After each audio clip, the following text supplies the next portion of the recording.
Donc, j'ai le plaisir de présenter la quatrième session donc marché, trajectoire et régulation de la décarbonation. Donc, on va petit à petit s'écarter des sciences de l'ingénieur pour aller vers l'économie et le juridique, comme dit Lucas. Mais on va y aller progressivement parce que là, on va avoir une étude technico-économique par Pierre Marty, qui n'est pas que le coordinateur de FACO, mais aussi enseignant-chercheur à Centrale Marseille. Voilà. Et tu as 10 minutes, comme tout le monde. Ouais, moi, je vais faire un peu le pont entre les sciences inhumaines et sociales et asociales et les sciences humaines et sociales. Donc je vais repartir un peu de l'électrification. Mais ce qui est intéressant, au-delà de l'électrification en tant que sujet propre, c'est la méthode un petit peu qui a été développée par Arnaud Garnier, mon doctorant, et moi-même. Donc il y a un peu deux études en une. Et donc ma première étude, c'est un peu quelle est la place des batteries. Et en fait, au départ, je vais faire une étude que j'appelle micro, c'est-à-dire ça ressemble un peu à ce qu'un bureau d'études pourrait faire. J'essaye de faire un truc, on est au TRL juste au-dessus de 1. Donc, c'est que le 1, normalement, c'est l'idée à la machine à café. Et voilà, moi, j'ai fait les TRL 2, j'ai essayé de mettre ça un peu en équation et voir si ça passe, quoi. Et donc, le défi un peu fou, c'était de se dire, est-ce qu'on peut décarboner les plus gros navires du monde entièrement avec des batteries, quoi. Parce que souvent on dit c'est impossible, mais je voulais vérifier si c'était impossible ou pas. L'électrification, elle a quand même un intérêt parce que dans les grands challengers pour l'avenir, alors on a parlé des biocarburants, ils ne sont pas mentionnés sur ce graphique-là. Il y a les e-fuels et il y a l'électricité. Et en fait, de manière assez logique, l'électricité est moins chère que les e-fuels parce qu'il faut de l'électricité pour faire des e-fuels. Donc, en fait, l'électricité, c'est le carburant le moins cher qui n'est pas fossile. Et donc, l'électrification directe présente un intérêt de ce point de vue-là, et c'est pour ça que je m'y suis intéressé. Et en plus, les batteries font des progrès immenses. Donc là, c'est ce que vous voyez sur ce graphique-là. Vous avez l'historique des prix par kilowattheure, donc par unité d'énergie de batterie. Et vous voyez que dans les années 1991, on était à peu près à 9000 dollars par kilowattheure. Et donc, construire une Renault Zoé, alors maintenant c'est la Renault 5, ça vous aurait coûté à peu près 500 000 euros. Il faudra en faire les calculs, mais c'est à peu près ça, rien que pour la batterie, en 1991. Et depuis, vous voyez que on a l'impression qu'on est à zéro, on n'est pas à zéro évidemment, mais ça baisse et ça baisse encore. Et en même temps, la densité a fait d'énormes progrès. On est aussi sur des allures presque exponentielles. Et donc aujourd'hui, on s'approche des 500 Wh par kilo. On est encore très loin du fuel, hein, évidemment, mais ça fait des progrès immenses. Et en fait, il existe déjà des navires 100% batterie. Voilà. Et il y en a de plus en plus si vous suivez un peu cette actualité. Alors on est encore une fois sur une exponentielle, donc ça commence à zéro, hein. Je ne veux pas vous rappeler les mauvais souvenirs du Covid, mais ça commence à tout petit peu, et puis après peut-être que ça s'envole. Et donc là, vous avez à gauche, enfin à droite, le navire du haut, le Yara Birkeland. C'est un petit navire qui transporte des engrais. Il fait une toute petite distance, hein, si vous regardez, il fait que 13 km. Voilà. Et c'est un navire autonome au passage, hein. Il a été construit en 2021 et c'est l'équivalent à peu près, alors c'est pas des conteneurs, hein, de mémoire, mais c'est l'équivalent à peu près de 120 conteneurs. Voilà. Sachant que je rappelle, les plus gros sont à 24 mètres. Et puis, vous avez quand même un navire un peu plus ambitieux, un peu plus récent. C'est un navire chinois de la compagnie COSCO qui remonte une rivière et il fait 1000, son trajet, c'est à peu près 1000 km, c'est 120 mètres. Il peut transporter environ 10 000 tonnes, 700 conteneurs. Et les batteries qu'il a embarquées, c'est 50 000 kWh. Donc, c'est à peu près 1000 pour R5. Voilà. Oui, je suis passé de la Twingo à l'R5, là, je suis désolé, ceux qui ont la référence. Et alors lui, ce qui est intéressant de ce navire, c'est qu'en fait, on recharge les batteries.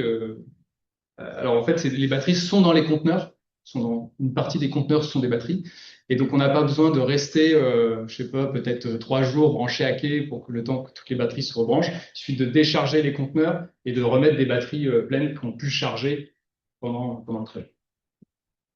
Voilà, et nous, on s'est intéressé, alors aussi parce qu'on a un projet de recherche avec CMA, mais on est un peu bourrin, nous, on s'intéresse surtout aux très gros pollueurs, donc les porte-conteneurs. On considère par exemple que les yachts qui sont tout à droite, ils sont déjà décarbonés puisqu'en fait, ils quittent jamais le port. Et les navires de pêche, et ben finalement, si on regarde, vous voyez, ils sont un peu au milieu, la fishing, ils sont pas si gros par rapport aux cinq magnifiques, quoi. Donc ma question, c'était, bah, sous quelles conditions est-il possible d'alimenter un porte-conteneur géant uniquement avec des batteries?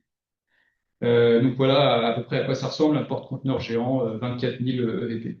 Et en fait, l'erreur qu'on fait souvent, c'est un peu la même erreur qu'on a fait pour la voiture et que certains font encore sur le camion, c'est de se dire on va remplacer en préservant totalement l'autonomie. Je veux pas toucher à l'autonomie. Et si vous voulez pas toucher à l'autonomie, là, effectivement, c'est impossible d'électrifier avec des batteries.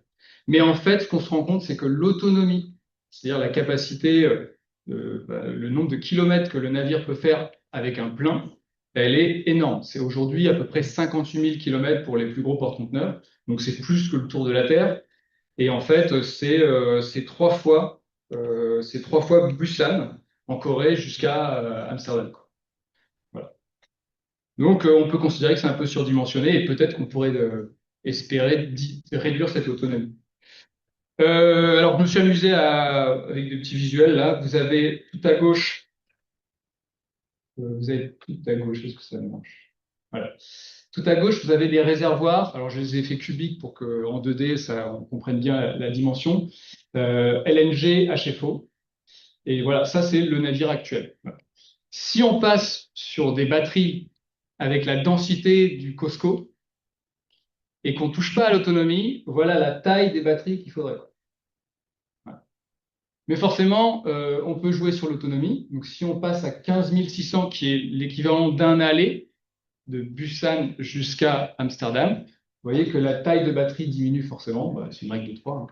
Et si on se dit, on peut faire peut-être juste ce qu'on appelle le longest leg, le trajet le plus court entre deux ports, bah, on peut diminuer la taille de batterie à ça. Et après, si on passe sur la densité de batterie d'une Tesla, par exemple, on arrive à ça. Et si on arrive sur des densités un peu futuristes qu'ont annoncé les constructeurs, genre CATL pour 2030, on arrive à peu près à ça. Donc, alors je vous fais pas alors là, on voyait pas la masse, hein, mais dans le cas le plus optimiste, c'est le petit carré bleu là. Dans le cas le plus optimiste, c'est à peu près 25% de la masse du navire qui est bouffée par la batterie. Mais on peut gagner aussi en enlevant le moteur, tous les moteurs et tout un tas de choses. Donc, il faudrait faire une analyse bien fine pour savoir quel est le gain net, enfin la perte nette en poids. Donc ça, c'était la première partie de l'analyse. Elle soulève plein de questions. Hein. Voilà. C'est TRL2, je le rappelle. Il y a des questions de sécurité, il y a des questions de chargement, il y a des questions de poids, de coût, de volume, de fiabilité, de ressources aussi. Est-ce qu'on a assez de ressources pour faire toutes ces batteries, etc. Et donc, avec Arnaud, mon doctorant, on s'est posé une deuxième question. Bah, on se rend compte que c'est pas facile d'électrifier les plus gros porte-conteneurs sur les plus longues routes. Bah, peut-être que c'est plus facile sur des plus petits conteneurs, porte-conteneurs et des plus petites routes, quoi. Et donc, quelles sont les routes bien adaptées? Et donc là, juste un petit peu de vocabulaire avant de vous montrer les résultats.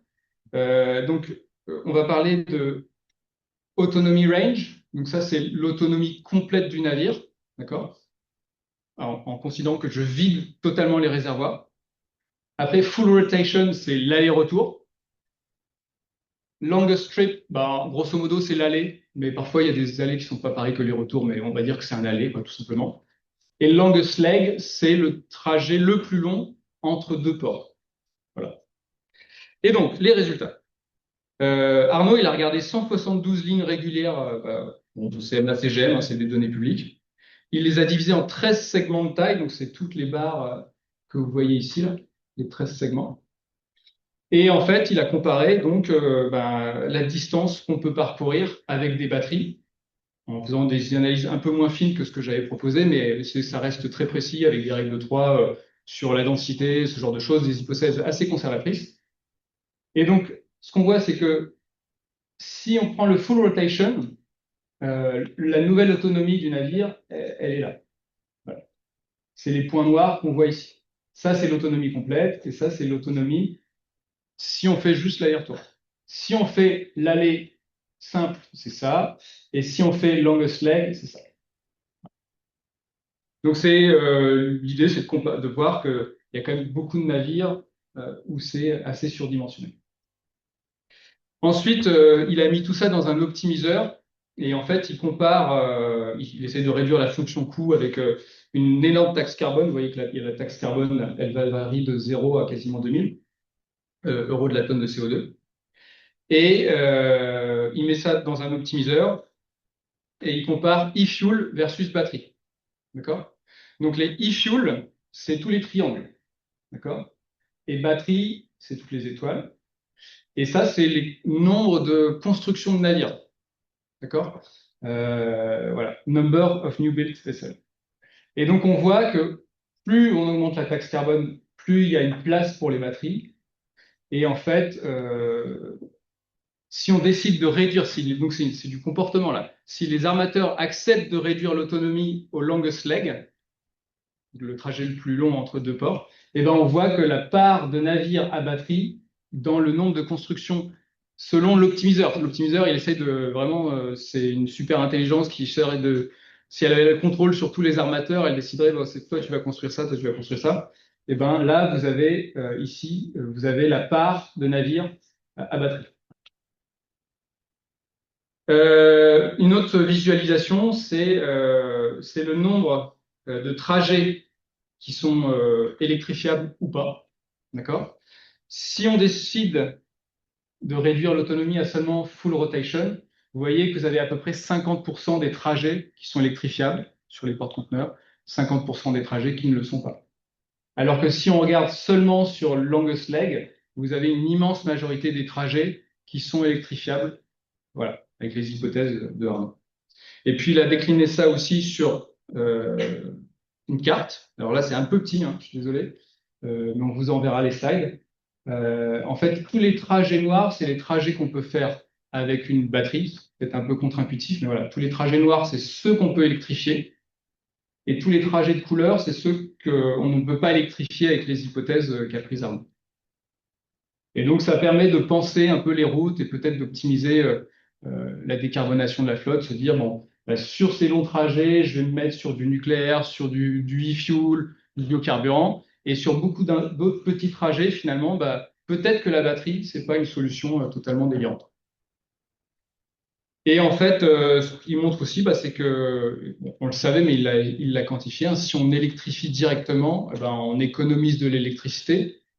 Il faut de l'électricité pour alimenter les batteries, mais il faut aussi de l'électricité pour fabriquer les carburants, sauf que bah, les carburants, le processus est un bien moins bon rendement, et donc vous avez un rapport presque 1 à 3, 1 à 4, vous consommez à peu près 3 à 4 fois moins d'électricité avec une batterie qu'en passant par un électrocarburant.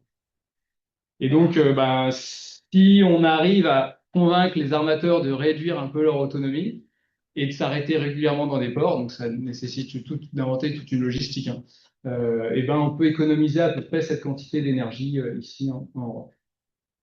Ce qui représente quelques réacteurs nucléaires à la surface de la Terre.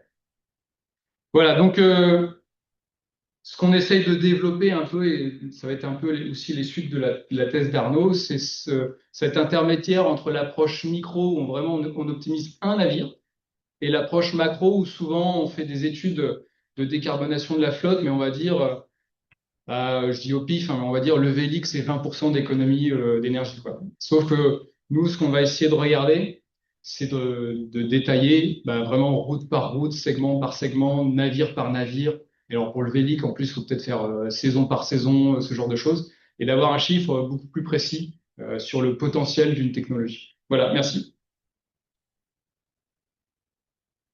Il y a un temps pour deux, trois questions. Je vais commencer par une profonde. Bonjour, Quentin Arnaud, je suis doctorant à Dauphine PSL et à l'Institut IFRI de Paris. Mes recherches portent sur le cadre de gouvernance des données maritimes et la libre circulation pour le just-in-time de ces données. Ma question sera donc la suivante, au regard de votre analyse, ainsi que de la thèse que vous avez pu présenter, qui a peut-être une approche compréhensible. Je souhaiterais savoir comment est-ce que vous construisez votre optimiseur et comment vous voyez dans l'approche macro cet optimiseur, c'est-à-dire est-ce qu'il y aurait derrière l'idée d'une gouvernance internationale qui définirait un taux optimal de gaz carbone, notamment. Je vous remercie. Mhm. Si vous voulez vraiment des détails sur l'optimiseur, je pense qu'il faudra écrire directement à Arnaud Garnier. C'est vraiment lui qui a mis les mains dans le cambouis pour tout coder. Ce que je peux vous dire, c'est on modélise donc vraiment quasiment toute la flotte de manière assez détaillée et on fait une espèce de pyramide des âges. C'est-à-dire qu'il y a des navires qui meurent, il y a des navires qui naissent et on les fait vieillir, etc. Et à chaque fois, l'optimiseur, effectivement, il est aveugle, il réagit à la taxe carbone, il réagit au prix des carburants, et il trouve le navire optimal. Mais donc, c'est une décision totalement rationnelle. On élimine tout ce qui peut être un peu conservatif du métier, qui veut dire, bah non, moi, j'utilise toujours un moteur diesel parce que cette technologie, je la connais pas. Mais toujours, on réduit le coût. Voilà, pour l'amateur. Donc, c'est la philosophie d'un optimiseur. Après, quelle politique publique on peut calquer là-dessus? Bah, vous voyez le niveau de taxe carbone qu'il faut atteindre pour commencer à réfléchir les choses, il est très élevé. Je pense que dans les cénacles où on discute de ça, on n'est pas encore à ces niveaux-là de taxes. Que je peux dire. Peut-être. Et comme optimiseur, est-ce que vous n'avez pas des problèmes d'accès sur les données On a récupéré des bases de données. Il y a des bases de données payantes, voilà, qu'on a récupérées. Il y a eu un gros travail, hein, c'est vrai. Là, je peux pas tout présenter, mais il y a eu un énorme travail en fait de data analysis en fait qui a été fait par Arnaud Garnier. Ouais. Donc c'est intéressant parce que effectivement, comme tu dis, on entend beaucoup de choses et puis c'est quand même de quelques chiffres, de faire quelques scénarios. J'ai quand même l'impression que là, dans ces scénarios-là, tu bases sur consommation énergie sur les trajets. J'avais pris des vrais. Alors pour la première approche, j'avais pris des vrais chiffres de consommation à l'arbre, enfin ouais, de navires existants. Oui, mais moyen. Ah non non, la vraie conso. Bon, mais la vraie conso, ce que je veux dire, c'est que si on regarde la vraie conso sur l'année, l'écart ou l'écart type sur le même trajet. Oui, je vois ce que tu veux dire. Est variable. Oui, je l'ai pris à 30%. Je l'ai pris sur un trajet. Il faut prendre le pire, en fait. Si tu veux savoir ce que tu veux bien sur sûr. destination, il faut prendre le pire, puis faire un peu de sécurité, etc. Bon, évidemment, c'est vachement intéressant ce qu'on voit là, et peut-être. Oui, bah, ça nécessite de corriger plein de choses. Et puis, c'est des navires qui font du slow steaming. Oui, j'ai été frappé par cette cour, on en a un peu parlé, où finalement on voit que la pertinence des solutions d'école quand la taxe carbone atteint des niveaux aujourd'hui inconnus, hein, parce que là, le UETS il est à 80 € aujourd'hui. Là on est sur plusieurs centaines de dollars. Est-ce que ça ne veut pas juste dire que c'est une approche qui est encore très très lointaine des enjeux des armateurs, qu'elle n'est même pas dans le radar, et s'il ne faut pas justement avoir une approche encore plus sévère vers la taxation carbone pour imposer de changer les mentalités. Parce que là, c'est un vrai changement de paradigme que vous avez essayé d'étudier, qui est hyper intéressant. En fait, il faudrait que je revérifie pour être sûr, mais de toute manière, en fait, en dessous de 700 $, il se passe quasiment rien du tout, quoi. En fait, on reste sur du HFO. Voilà, en fait, c'est tellement efficace comme moyen de transport qu'il faut vraiment mettre des énormes taxes sur le conteneur, hein, je dis bien. On a une précision de... D'accord. Il y a Rodica qui encadre aussi la thèse. Oui. Armand, en fait, il fausse, on va dire, le passage où il teste. Ça, c'est le coût implicite de la décarbonation.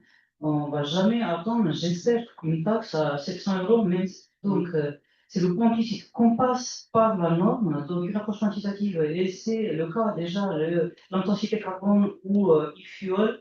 Enfin, OMI, il est déjà, au niveau international, on peut avoir aussi cette protection européenne. Donc, graduellement, on va passer vers autre chose. Donc, ce qu'il fait Arnaud dans ces contraintes, il passe à travers un signal tarifaire, mais il faut aussi le voir dans l'autre sens avec le même résultat.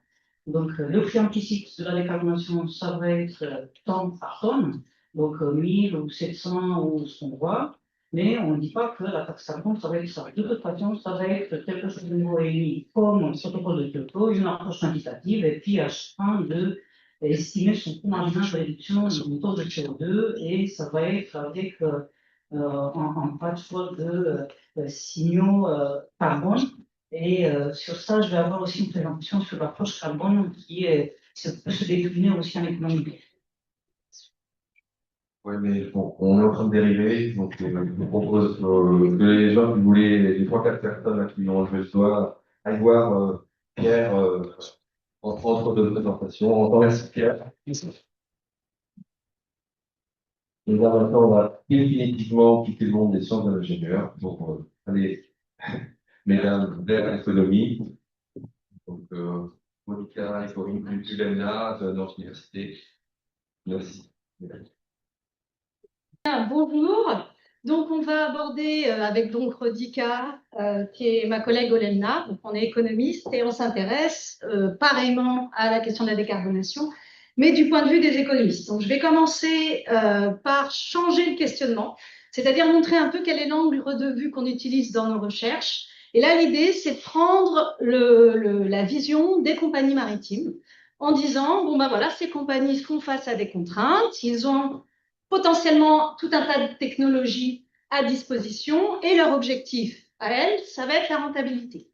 Donc la rentabilité, elle va passer pour nous par une optimisation du profit et ça c'est important parce que dans le profit, il y a certes les coûts dont on parle beaucoup, mais derrière ces coûts, eh ben, il y a plein d'éléments. C'est évidemment transmis en valeur monétaire, mais derrière, il y a le temps, il y a l'organisation, il y a plein d'éléments du coût. Et il y a aussi la recette, c'est-à-dire ce qu'on va générer via la demande. Donc, l'objectif que l'on a, nous, dans nos modèles, c'est évidemment comprendre comment on établit ce profit, et puis ensuite, voir comment une politique va inciter par un mécanisme de marché les compagnies à faire un certain nombre de choix parmi les stratégies disponibles. Et il y en a beaucoup dans le maritime. Il y en a de l'ordre organisationnel et de l'ordre de structure de la flotte. Et l'idée, c'est de voir à partir de quand ils réagissent et pourquoi. Pour commencer, je vais vous présenter les travaux de Gwenaël Echlan, qui est donc doctorant au LENA sous la direction de Rodica, Pierre Marty et moi-même. Et donc là, l'idée, parce que bon, c'est vraiment de ça dont il s'agit, de chercher les mécanismes d'incitation.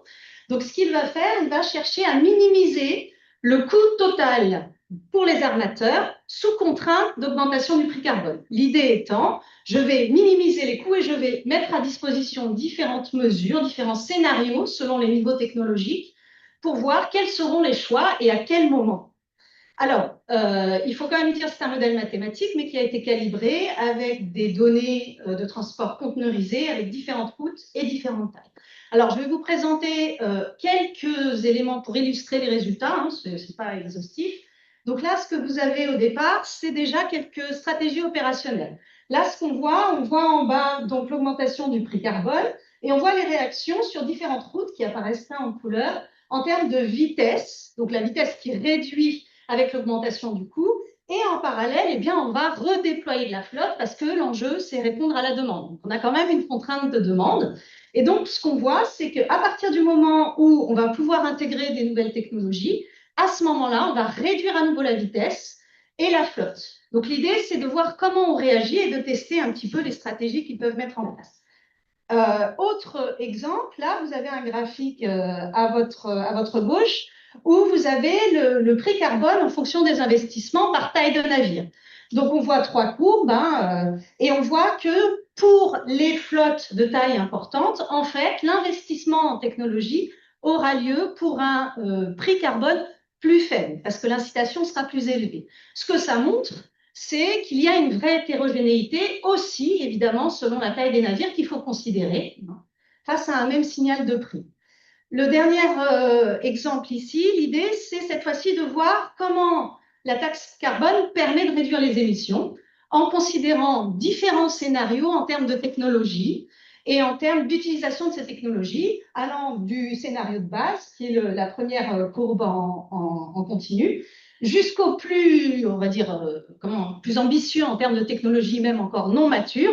Et on voit très clairement que là, à ce moment-là, dès qu'on utilise de l'innovation, on va avoir très vite un effet efficacité et un choix d'adaptation de ces technologies. Alors en fait, ce modèle, le but, c'est pas tant de trouver un prix exact, etc., c'est de tester des effets de seuil, de montrer l'hétérogénéité et de montrer que oui, le signal de prix va lancer la transition parce que ça va mettre une pression sur le choix des armateurs et qu'en face, eh bien, il faut évidemment de l'innovation pour aller le plus loin possible et citer la décarbonation dans le bon sens.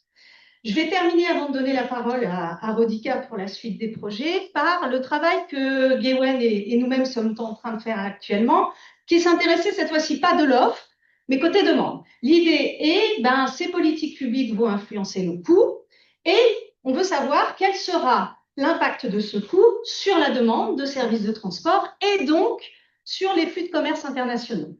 Donc là, on est sur une autre littérature. On sait que si l'élasticité, donc la sensibilité, est faible, on va avoir tendance à avoir peu d'impact sur les volumes et une répercussion du coût, alors que si elle est élevée, on va avoir des résultats inverses. Traditionnellement, dans le maritime, on suppose que la demande est assez peu élastique, mais on a de plus en plus de nécessité d'un petit peu préciser cet élément, puisqu'on voit qu'on peut avoir des effets pour une augmentation de 1% du coût, une baisse entre 0,5 et 3%. Donc, ce qu'on va faire, nous, on va prendre une grosse base de données maritime, de commerce maritime, et on va essayer de tester. Là, c'est un exemple, c'est une première étape. On a mesuré l'exposition des différentes routes aux réglementations CECA, et on va chercher à savoir quelle est l'élasticité du commerce maritime à ce qu'on peut appeler finalement le coût de conformité environnementale. Là, l'idée, c'est vraiment d'aller creuser comment le commerce va être impacté et est-ce qu'il peut l'être beaucoup ou pas, parce que derrière, il y aura une réaction des armateurs. Monica. Merci beaucoup. C'est fou à quel point on doit avoir un débit en fin de journée. On se dit il faut qu'on parle vite, on n'a plus le temps. Je passe juste la diapo de Pierre. Non, je ne me suis pas trompée pour une fois. Donc, regardez le segment mauve en bas. Okay, regardez celui-là en tête, il est tout petit. Donc, ça, c'est le segment mauve que je vais utiliser pour la suite. Et c'est la présentation de Corinne. Regardez l'élasticité de la demande. Donc, elle est élastique. Bon, à long terme, vous allez me dire, tout est élastique à long terme. Moi, je vais prendre l'inélasticité de la demande à court terme. Donc, sur un voyage sur le segment conteneurisé. Et donc, là, je continue avec ma présentation.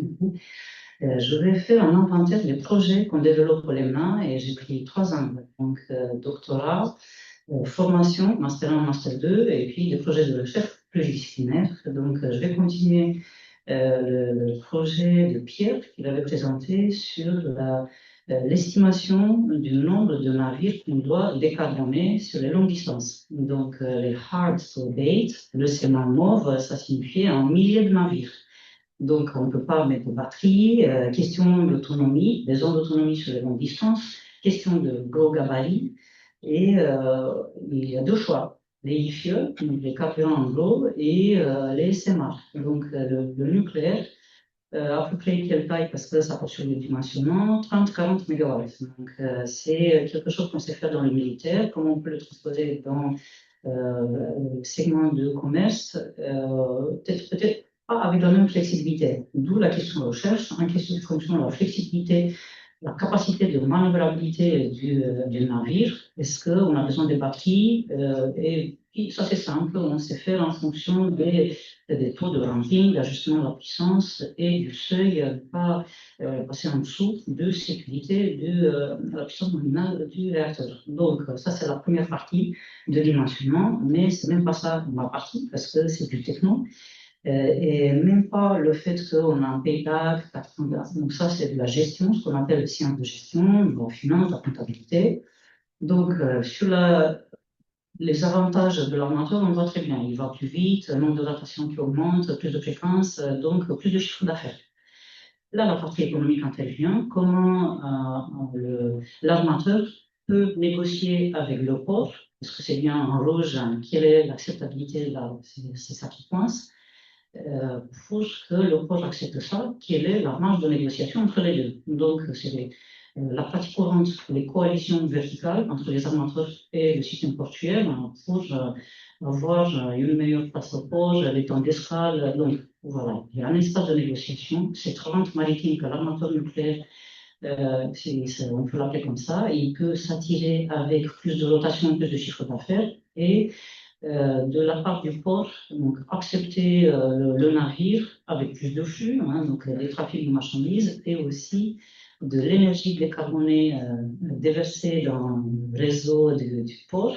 Donc cette centrale flottante que va représenter le nucléaire à bord, donc embarqué. Ce sont des projets qui intéressent aussi les Américains, aussi les Français, donc CEA et un autre consortium autour de. Donc c'est pour 2040 probablement, mais c'est pas un marché de niche, c'est ce qu'on retire des dimensions de pierre, ça peut être un vrai marché. Donc c'est de longue distance, voilà, à décrire. Ça, c'est un autre projet de doctorat. On reste dans le système portuaire, une application en grande forme maritime en Saint-Nazaire, où on démontre que Gabriel, tu es encore là? Oui, voilà, le doctorat, parce qu'il a un poster, et je me suis dit, peut-être que vous l'avez déjà connu. C'est une démonstration que c'est une coopération collective qui doit se faire, qu'on ait des infrastructures portuaires énergétiques décarbonées plutôt que la somme des décisions individuelles. De toute façon, on ne peut pas, même pas accélérer, on ne peut pas passer à la décarbonation de l'écosystème industriel portuaire s'il n'y a pas cette coordination des acteurs. C'est ça qui bloque. Et juste petit clin d'œil, c'est l'ANDA qui doit être calibré sur le port de Saint-Nazaire. Et je reste vague parce qu'il y a un poster qui explicite ces notations-là. Au niveau de la demande, parce que j'ai explosé mon temps, c'est pour ça que tu es peut-être. Donc, ça, c'est un projet qui s'intéresse à l'élasticité de la demande et comment les armateurs qui sont organisés en oligopole sur certaines lignes, comment ils vont transformer ou répercuter la taxe carbone sur le coût du fret. Donc, Pierre, avec l'équipe, ils sont en train de dire que ça va coûter 7 centimes par paire de chaussures, donc que c'est minime. Nous, on transforme ça en facture annuelle et on est à des millions. Et donc, comme les armateurs perçoivent cette facture carbone, et ils vont forcément répercuter sur le consommateur final. Donc ça, c'est comme dans toute marchandise, c'est pas grave. Mais comment on peut travailler sur, d'un point de vue économique, sur les alliances, là encore, entre les armateurs et comment ça va être répercuté. Donc ça, c'est pas rien en cours. Au niveau du doctorat, on s'intéresse aussi à la demande du côté de la sobriété. Choisir ou anticiper, c'est la question aussi, à utilité constante, comment on peut calibrer la sobriété en France et aussi la réindustrialisation, au moins sur le segment de la manufacture. Donc voilà, comportement de consommation au niveau des ménages, de l'industrie et on s'intéresse donc à la sobriété, effet de mode ou est-ce que ça va vraiment faire baisser le transport maritime.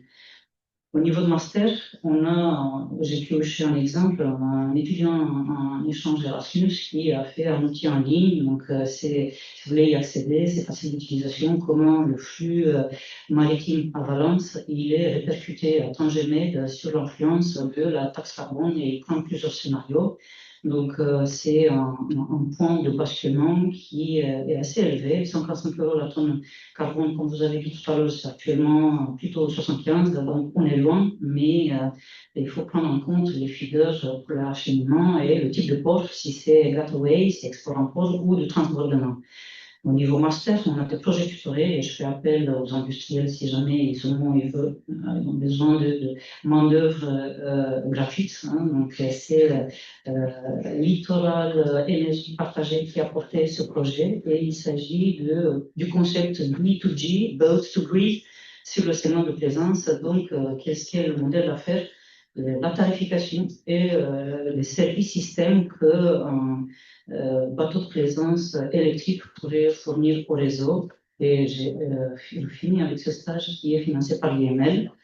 Et Gustave, il est là pour faire des compléments. Donc, c'est un outil en ligne qui va répercuter sur le coût du fret la taxe carbone. Et ce que tu m'as envoyé ce matin, j'ai pas pu mettre, il y a un QR code et c'est plus élégant. Mais tu sais, nous, on commence tôt aussi et on n'a pas eu le temps. Et sur le métier d'enseignant-chercheur, je vais revenir en fin de séance. Ok, merci.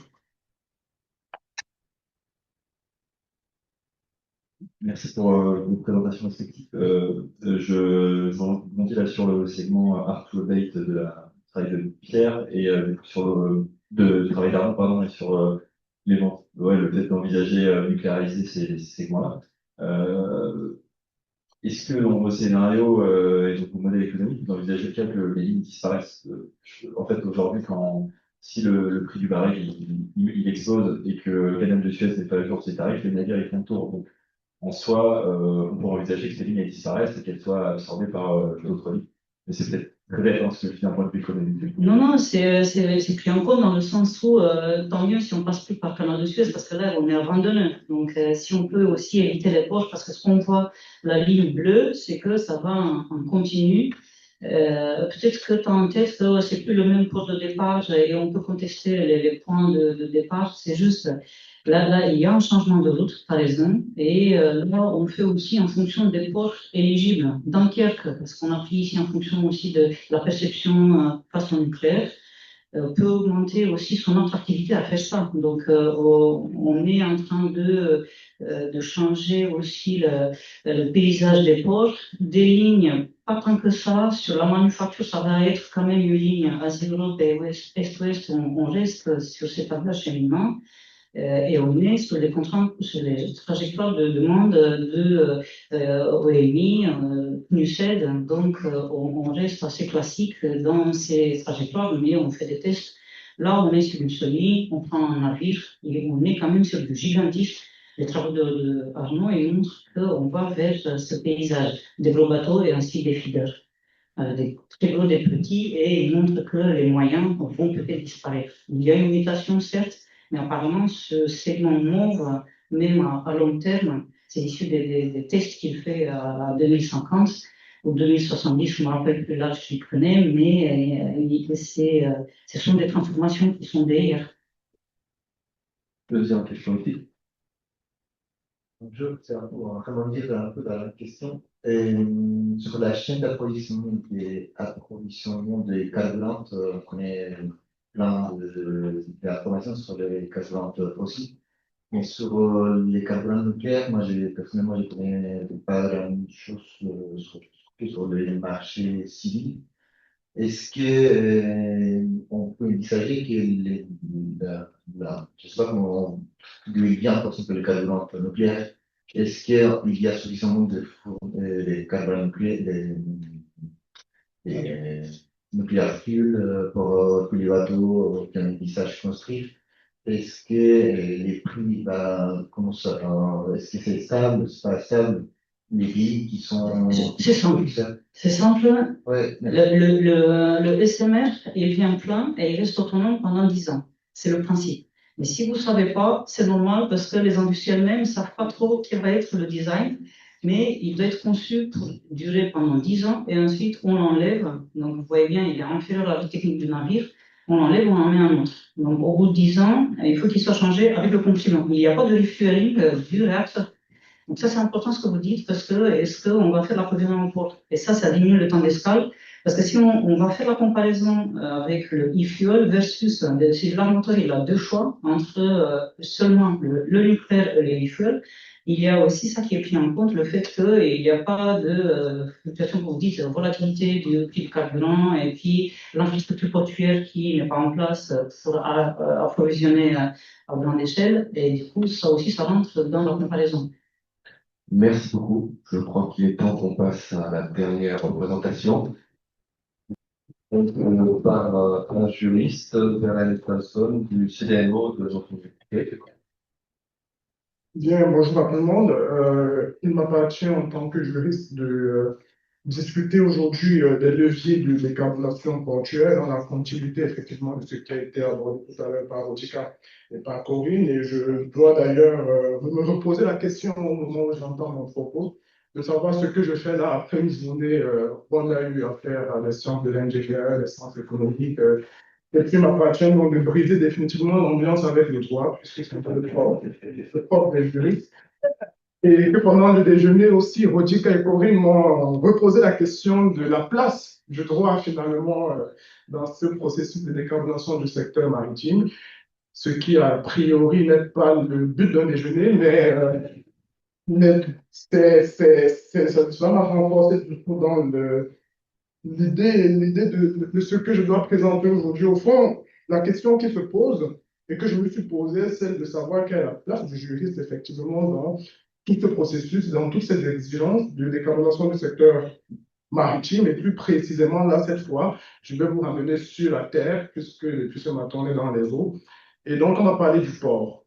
Alors, pas nécessaire de revenir sur les grands enjeux finalement et la place que le port, les infrastructures portuaires occupent dans cette question de décarbonation du secteur maritime, puisque le port est au départ et à l'arrivée des navires. Donc, sans port, il n'y aurait pas de transport maritime, puisque, évidemment, vous l'aurez bien compris, un navire est toujours plus sûr lorsqu'il est à quai, au même titre qu'un avion est toujours plus sûr lorsqu'il est à l'aéroport et pas dans les airs.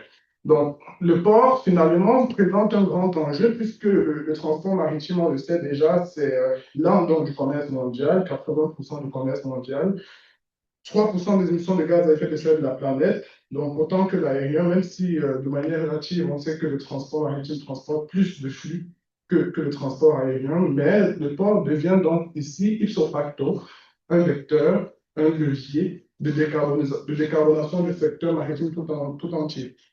Je vais simplement revenir sur ce graphique qui provient de l'OCDE, qui montre finalement l'évolution de la trajectoire de pollution d'émissions de gaz à effet de serre à la fois par les pays membres de l'OCDE et à l'échelle mondiale. Et on voit bien qu'il y a eu, je reviendrai là-dessus, il y a eu entre 2020 et 2025 une légère reprise, alors même que, ce qui peut s'expliquer, d'ailleurs en 2020, il y a eu la question de la crise de la COVID-19, et puis on reprend là en 2025. Mais pourquoi on reprend? Parce que il y a aussi des raisons géopolitiques qui expliquent finalement que les routes maritimes, on en a parlé tout à l'heure, les routes maritimes vont de plus en plus s'allonger, ce qui va reposer et repositionner la question de la décarbonation du transport et donc la question de la décarbonation des ports qui doivent suivre le mouvement et qui doivent donc accompagner ce processus. Évidemment, les navires qui évoluent et qui ne peuvent pas avoir une réception au niveau des ports ne sont pas efficaces. Du point de vue juridique, donc, on a un contexte international qui est favorable, en tout cas qui a été favorable d'un point de vue juridique sur l'évolution et les transitions énergétiques et écologiques du secteur maritime, puisque tout cela s'inscrit dans le cadre de l'agenda 2030 que nous connaissons tous, l'agenda 2030 des objectifs de développement durable, notamment les ODD 14, mais aussi à l'échelle européenne avec le pacte vert pour l'Europe, le Green Deal, qui prévoit effectivement une certaine neutralité à l'horizon de 2050.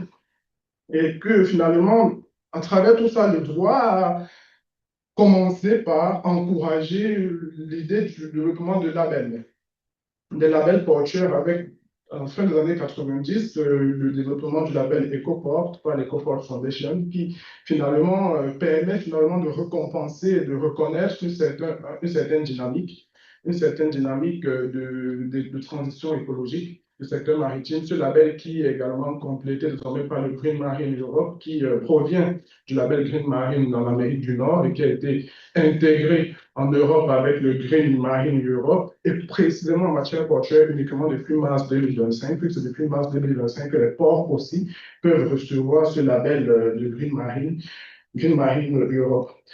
Mais puisque ce n'est qu'un label, le label, en réalité, en droit, n'a aucune signification.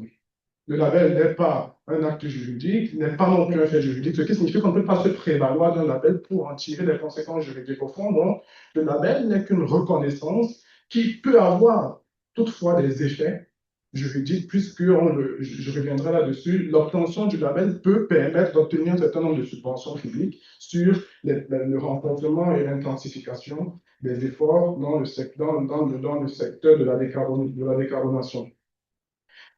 On en vient donc aux enjeux de cette étude. Est-ce que finalement le droit peut être un levier de transition écologique dans les ports? Il faudrait donc identifier la place de ce droit, la place du droit dans ce processus d'écologisation, ce qui nous conduit à la problématique de savoir si le droit est un levier à part entière d'écologisation. L'idée, c'est de voir en deux temps que finalement le droit est un outil de transformation écologique des ports, même si c'est aussi un vecteur d'incitation. On verra d'ailleurs que la logique juridique qui est adoptée en la matière, c'est d'abord une incitation, une incitation souple, une manière d'influencer de manière souple le processus, et que ça serait peut-être la note moins heureuse de la fin, et que je pense que de plus en plus, au regard des changements géopolitiques, des changements économiques et des nouveaux enjeux qui vont se poser avec le bouleversement de l'équilibre mondial, on comprendra que le droit va peut-être devoir resserrer un peu la vis pour aller un peu plus loin dans la contrainte et finalement mettre la pression et l'accélérateur sur un processus qui, au fond, dépend aussi fortement des sciences de l'ingénieur, on l'a vu depuis ce matin. Donc, c'est un outil de transformation écologique des ports, puisque le droit agit à deux étapes, à deux stades. Le premier stade, c'est celui de la gouvernance portuaire. La gouvernance portuaire, on le sait, c'est la structuration, c'est la structure de direction et de pilotage d'une infrastructure. Donc, dans la gouvernance portuaire, la première question qui s'est posée, c'est est-ce que l'architecture des ports, telle qu'on les connaît aujourd'hui, que ce soit les ports relevant de l'État ou les ports décentralisés, comportent des organes de gouvernance qui sont dédiés à la prise en compte de ces considérations environnementales. Alors, dans les ports relevant de l'État, grands ports maritimes ou ports autonomes, on sait que depuis la loi portant réforme portuaire de 2008, en réalité, ces deux types de ports coexistent, mais il n'existe pas à proprement parler des organes qui sont dédiés à la conduite de ces politiques de décarbonation. Au fond, on a dans les grands ports maritimes notamment un conseil de surveillance qui est là pour approuver les orientations stratégiques, y compris les orientations en matière de développement durable et les orientations en matière écologique des ports, mais ces orientations sont arrêtées et pilotées au quotidien par le directoire. Au fond, on pourrait donc se dire qu'on a une compétence d'attribution qui revient au conseil de surveillance qui est là pour l'approbation, et puis c'est le directoire qui au quotidien va impulser cette dynamique de décarbonation du secteur portuaire. Dans les ports décentralisés, il y a davantage une main qui est laissée, une liberté qui est laissée aux collectivités, puisqu'il y a en France notamment un principe de libre administration des collectivités, fait que finalement, on a simplement un conseil portuaire qui est chargé de rendre les avis sur des questions environnementales et de développement durable, mais au fond, l'organisation et la gouvernance des ports décentralisés est laissée à la libre appréciation de ces collectivités territoriales au nom même du principe de libre administration. Et donc, elles vont choisir des modes de gestion, des modes de direction et d'exploitation de leurs infrastructures portuaires et seront donc libres, bien évidemment, de choisir aussi et d'instaurer des organes qui seront chargés pleinement de cette question de décarbonation. On voit donc sur le plan de la gouvernance, le droit agit un peu en retrait en demi-teinte, puisqu'on va, dans certains cas, baliser les choses en confiant de manière diffuse aux organes des ports la politique de décarbonation, et dans un autre cas, on va finalement laisser la main libre aux collectivités territoriales pour mener de front ces politiques. Le droit permet aussi la standardisation des infrastructures, et ça, je ne reviendrai pas longtemps là-dessus, mais on sait très bien, au moins depuis ma rapport, qu'il y a un certain nombre d'obligations et de contraintes qui sont prévues par les législations, sur notamment l'installation sur la prévision des installations de réception et de traitement des déchets dans les ports. Et cette question de standardisation des infrastructures porte aussi, on l'a vu depuis ce matin, sur la question de la remodélisation des zones industrielles portuaires. Est-ce qu'on doit désormais changer de modèle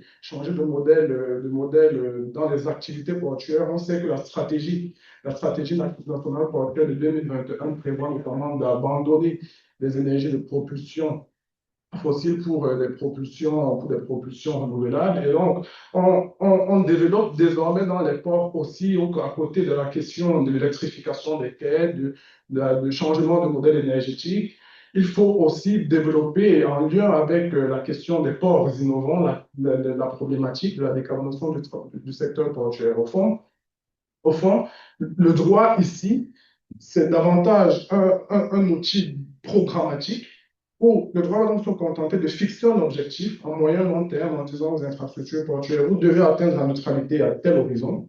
Et ça sera finalement l'autorité portuaire de déterminer en l'état actuel les politiques, les différentes mesures qui seront mises en œuvre pour atteindre l'objectif qui est fixé. Ça passe par les stratégies. Stratégie au niveau national, je parlais de la stratégie nationale portuaire 2021 qui vient d'être révisée en 2026 et qui renforce l'idée de programmation de ces opérations de décarbonation. Mais il y a aussi des stratégies à l'échelle européenne, je vais simplement en prendre deux, pour expliciter finalement cette logique qui est davantage une logique d'accompagnement sauf que de programmation. On peut penser à la stratégie européenne pour l'intégration de l'énergie et de l'hydrogène ou encore la stratégie européenne pour l'économie biodurable. Ce sont deux grandes stratégies qui ont été mises en place au sein de l'Union européenne, toujours pour accompagner et inciter les acteurs du secteur portuaire à avancer à pas relativement rapide dans ce processus de décarbonation portuaire.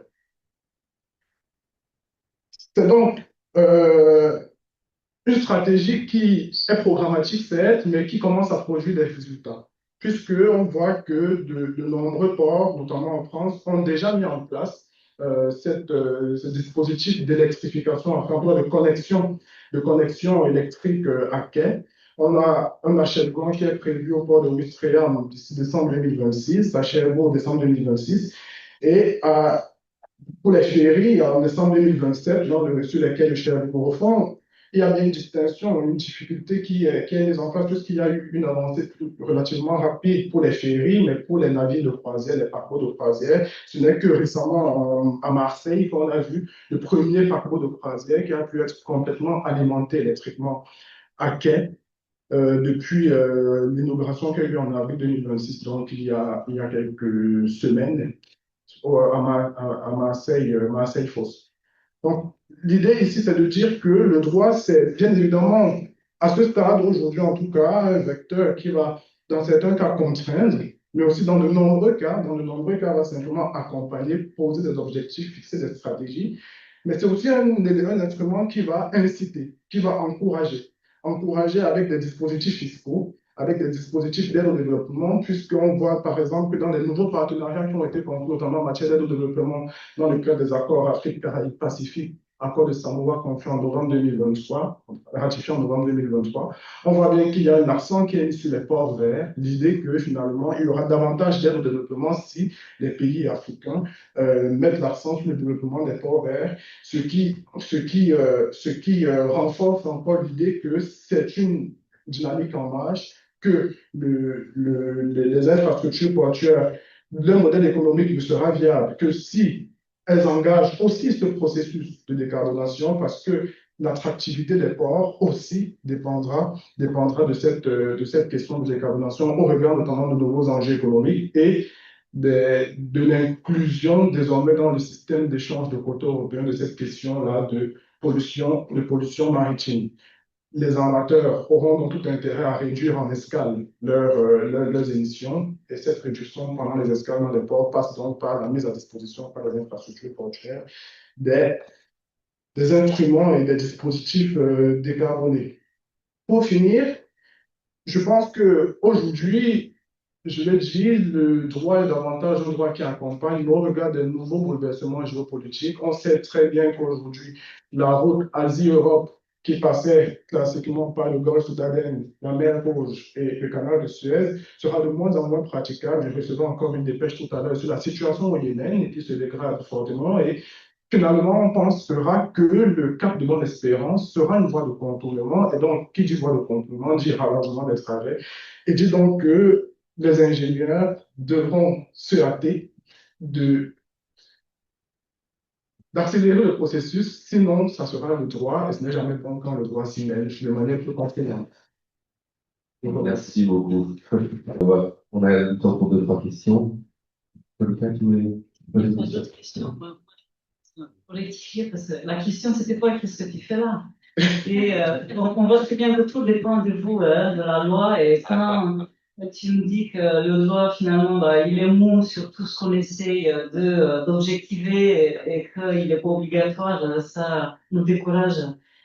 Moi, ma question avec Pauline, c'était plutôt qu'est-ce que vous comprenez de nous, le calcul qu'on fait, nous, on les veut compliqués pour être robustes et finalement, il faut les réduire à deux, trois indicateurs pour que ça soit compris par les politiques et les décideurs juridiques. Donc, sur ce droit qui soit pas mou, que ça soit obligatoire, quels sont les critères dont vous avez besoin qu'on sache comment traduire en deux, trois chiffres ou mesures, quelles sont les métriques dont vous avez besoin pour que, par exemple, le gros choisisse le nucléaire versus e-fuel, comment passer à l'acte? Je te remercie, Monica. Je pense au fond que ce n'est pas tant le juriste qui va orienter ce choix entre le nucléaire et le Je pense que c'est le contexte géopolitique qui va le faire. Puisqu'au fond, le juriste, on croit que le juriste agit en amont pour encadrer les choses. Mais moi, ma conviction profonde est que le juriste, il vient en aval pour dire ce qu'il ne faut pas faire, mais sans savoir ce qu'il faut faire. Au fond, on sait très bien ce qu'il ne faut pas faire, ce qui est dangereux, mais on ne pourra pas dire, moi je ne saurais pas dire comment construire et comment développer du e-fuel ou du, voilà, ça je ne sais pas faire. Mais je sais au moins qu'il y a sur le principe de prévention et de précaution, il y a des matériaux qui sont utilisés qui ont fait preuve de certaines dangerosité. Et le juge il va s'arrêter à ça. Lorsque le technicien, l'ingénieur va lui présenter un projet, lui va simplement regarder si ce projet ne présente pas une dangerosité certaine. Si c'est le cas, dans ce cas, il va interdire, il va baliser les choses. Donc, au fond, le juriste ne sait pas ce qu'il faut faire. Il sait en tout cas ce qu'il ne faut pas faire, et puis c'est aux ingénieurs de nous dire ce qu'il faut faire en toute sécurité. Et pour répondre au dernier volet de ta question, est-ce que finalement le choix entre le e-fuel et le nucléaire, en tout cas et l'électricité, peut paraître relever de la compétence du juriste? Non, mais je pense sincèrement que le contexte géopolitique, dans tous les cas, le choix du modèle de propulsion dépendra de la distance à parcourir. Pierre expliquait tout à l'heure que sur les longues distances, effectivement, il y a des distances qui ne peuvent pas être électrifiées. Et je crains que finalement, ce soit ces longues distances qui soient de plus en plus pratiquées. On voit aujourd'hui dans les principales routes directes, les principales routes rapides sont de plus en plus troublées. Il y a une recrudescence, un retour de la piraterie dans le golfe d'Aden. Donc, finalement, cette route rapide qui était pratiquée classiquement le sera de moins en moins. Une dernière question. La dernière, peut-être pas, c'est pas pour une question de conclusion. Je voulais vous poser la question par rapport à un problème de droit d'un non-juriste. D'autant qu'on en a parlé hier, il y a un colloque un peu plus loin qui parle de la décarbonation au sens large, avec l'introduction du droit à la nature comme sujet de droit. La première, je voulais savoir si c'est de l'ordre du droit ou si c'est de l'ordre d'un manque d'engagement peut-être d'organisation récalienne. La première, c'est qu'il y a eu un peu une crise, surtout en France, mais surtout à l'ouest de la France, après le Brexit, quand on a s'aperçu, surtout le secteur maritime, qu'il n'y avait plus de liaison entre l'Europe continentale et l'Irlande. Ça a surpris beaucoup de monde. Je suppose que vous connaissez même peut-être mieux que moi toutes les conséquences juridiques qui se sont impactées autour de Britannique-Ferry et la reconstitution de l'île qui passe maintenant par le Havre, et aussi avec ça. La deuxième aussi, c'est la l'AVIP, dans les années 2019, a fait un colloque à Saint-Nazaire sur l'Arctique. La libération de l'Arctique et les enjeux qui étaient liés à de nouvelles lignes. Et hier, on a parlé avec des Canadiens sur le problème du manque de ressources d'électricité à venir à cause des plateformes IA. Entre autres sur le fait qu'il fallait de l'eau fraîche, et donc il y avait un enjeu stratégique sur le Groenland. Alors, une fois que je vous ai dit tout ça, comment le droit peut essayer de maîtriser des processus qui, moi, maintenant échappent à tout État régalien, au profit plutôt de grandes compagnies comme ça existait au XVIIe siècle ou au XVIIIe siècle, qui faisaient carrément la loi quand ils allaient dans les Indes ou ailleurs.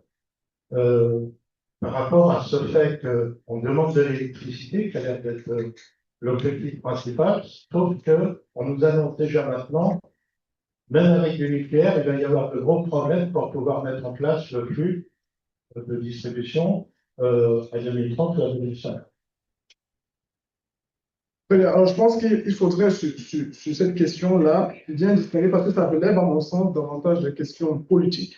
C'est le droit, même s'il peut y avoir des interactions, le droit, au fond, n'est pas politique. En tout cas, il ne devrait pas l'être. Il ne devrait pas l'être. Donc, le juriste, en tout cas, la norme va se contenter, encore une fois, d'intervenir dans des zones grises, où il y a un vide juridique, pour poser une réglementation au regard, finalement, de ce qui doit être. Et puis, il appartient au pouvoir politique et aux décideurs politiques de prendre leurs responsabilités et d'engager un certain nombre de décisions sur la manière dont, effectivement, il faut articuler un certain nombre de choix. Ce sont des choix politiques. Ces choix politiques, eh bien évidemment, peuvent être contrôlés par le juge d'un point de vue juridique, mais c'est simplement un contrôle quant à la conformité par rapport à nos engagements internationaux, par rapport à notre ordre constitutionnel. Et donc, finalement, le droit, il est, je ne vais pas dire à la marge, mais il intervient simplement en vigie. Sorte que, finalement, la décision n'appartient pas aux juristes, elle appartient aux ingénieurs et aux politiques, et le droit vérifie simplement que tout cela se fait dans un cadre qui n'est pas trop attentatoire aux libertés et à nos engagements. Merci. On va s'arrêter là pour la session et les présentations d'aujourd'hui. Merci beaucoup.